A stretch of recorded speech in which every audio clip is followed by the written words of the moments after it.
loaded up with all kinds of lake effect snow.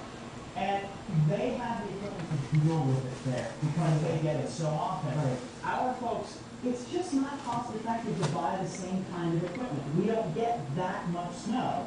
So yeah, we do have events like this, but is it worth buying the equipment to deal with this maybe once every few years? Yes, that's a good point. Probably not. But in any case, we're going to have to deal with it today, like it or not. Quick note from Ann in Worthington. She says they have 12 inches of snow. She's near Thomas Worthington High School. So